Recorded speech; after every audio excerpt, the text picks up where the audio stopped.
Hi there. Alex Duerst here with Ioka Farms in Silverton, Oregon.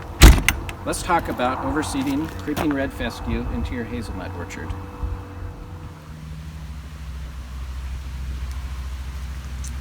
We're standing here in a 8-year-old Innis orchard that was planted in 2012. The trees were planted in the winter of 2012, and the creeping fescue was seeded in between the trees in the spring of 2013. So we're going to talk about just some things that we found to be beneficial in how to plant the creeping red fescue, how to maintain it, and then what we're doing now that this grass is 8 years old to rejuvenate and maintain it. So what we did first here is we planted this with a conventional seed drill at 7.5-inch spacing. The problem that we found with that was that when we had this creeping fescue, it rows. Yes, it's creeping, so it creeps out, but you still always have that row. So the first couple years of picking, we were having some issues with undulations of the grass and the different level in the ground due to that spacing. So after those first couple years of picking, we came in again with our conventional seed drill, and we overseeded again with creeping red fescue. This time we took the tubes off of the drill and just let the seeds scatter on top. We had about 50% success with that, as we were just putting the seed on top of the ground and not getting very good seed to soil contact. What you see here is a lot of bare dirt, which is really okay for harvesting. This field here, we just actually finished our second harvest yesterday, and then we came through right behind the picker and we mowed up and ground up all the leaves and debris left behind. As you can see, the trees here still have a lot of green in the leaves, so this is a good time to be overseeding since we still have most of the leaf material on the trees and not contaminating the ground. So the goal with what we're doing here with our Brilliantillin seed, which we'll look at in a little bit more in depth in a minute here, is we are trying to get a solid stand of grass in this drive row. We found that the more of a uniform floor we have with grass cover, the better it picks. So what we're doing, we can walk over to this row here, one that's just been seeded. So if you look at the ground here, we have incorporated that seed with the soil. So the tillage action of the tillin seed kind of breaks up the hardness at the top, and then the seed drops down and it mixes in very nicely. So I expect that we'll get a nice uniform solid stand of creeping fescue coming back here to kind of rejuvenate and start over a little bit with our stand.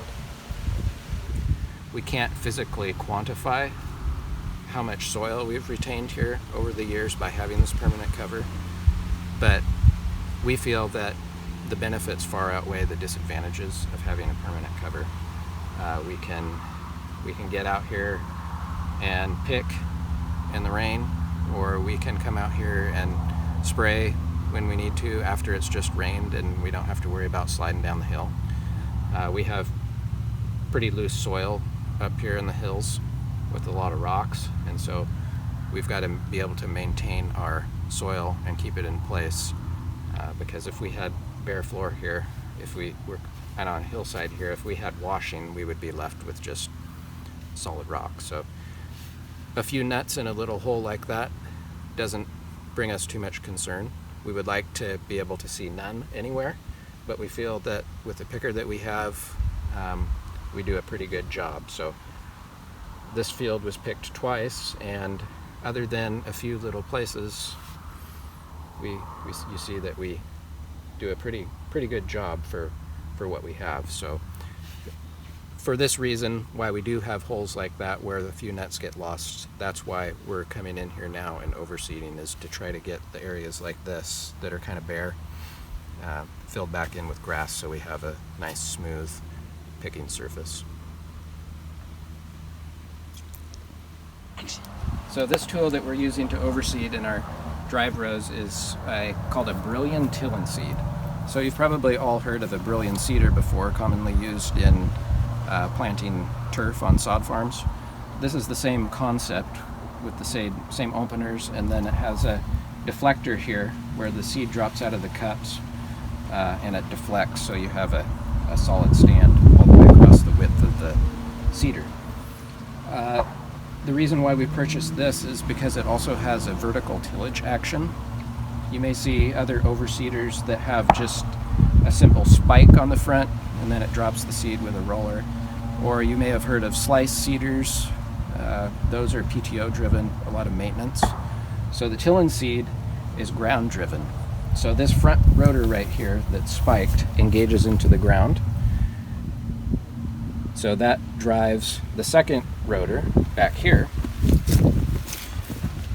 This has a chain case on the other side, and it is spinning at twice the speed as your ground speed. So this is actually tilling the ground as you go. And then the seed is dropped out of the seed cups and gets mixed into the ground, and then we have a roller on the back to firm it up. So, you know, we found this to work very well in first establishing in a newly planted orchard where your floor has been properly prepped and you want to go in and just have a solid stand of seed. There are other ways of doing it without this tool. I recommend getting as tight of spacing as you can on your drill. So if you, let's say for instance, you have a 7.5 inch spaced grain drill that you want to seed with, I would recommend maybe going down each row twice and offsetting yourself a few inches each time, so you have that spacing really tight, so there's less of a chance where you have space in between the grass sod that's growing for your nuts to get lost in. The creeping fescue will eventually creep together, but for a mature orchard that's producing, you want to have those rows of grass tightening up right away. So like I said earlier, that it wasn't as much of a problem for us early on because we planted when our trees were just planted in the ground, so we had several years for it to kind of grow together.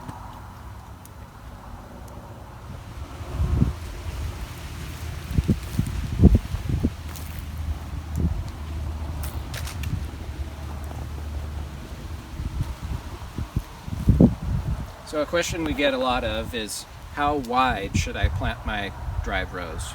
Or how do I float my orchard? Can you float your orchard? What do you do about smoothing it down before harvest? So what we have found is that it's best to have approximately 6 feet to 8 feet of bare dirt as your bare tree row. 3 to 4 feet per side of the tree bare. And then we have 12 feet of grass.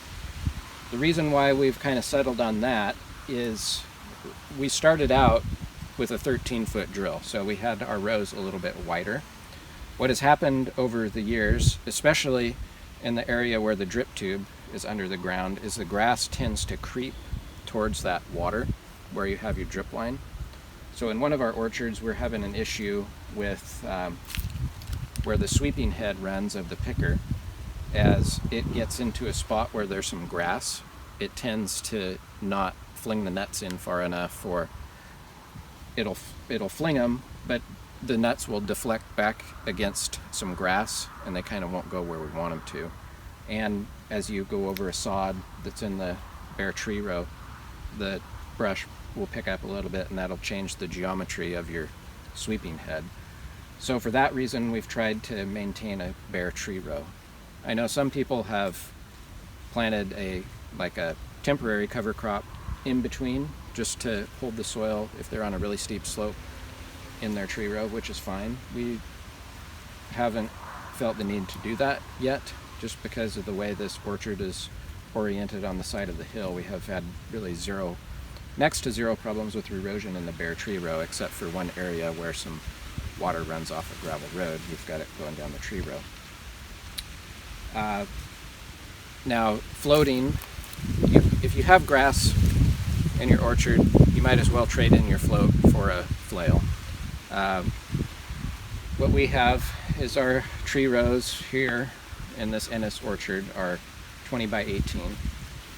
So what we do every summer when one would usually be out floating their orchard is we cross flail. So we have a 12-foot mower and we set it really low and tight. So we'll X this orchard with that cross flail. We'll go at both angles and we'll set that thing so low that we're literally shaving the edge. There are incentive programs available from USDA, and also your local extension agents can get you information about cost sharing programs for cover cropping in orchards. I think it's a good thing to be able to have something on the ground to hold your soil, and we've been very pleased with the benefits of having creeping red fescue as a cover crop in our orchard.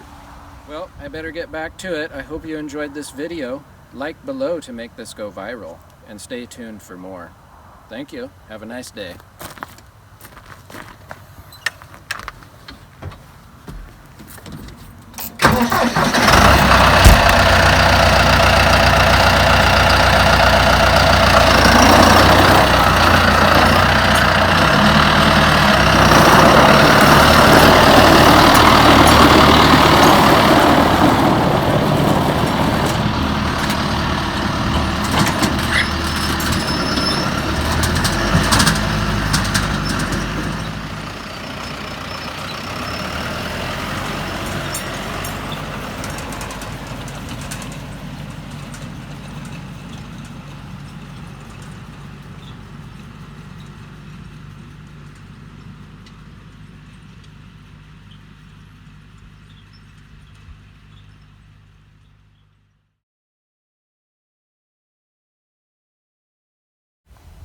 Alright, I better get back to it. I hope you enjoyed this video. If you have any questions or comments, leave them below. Or... dang it.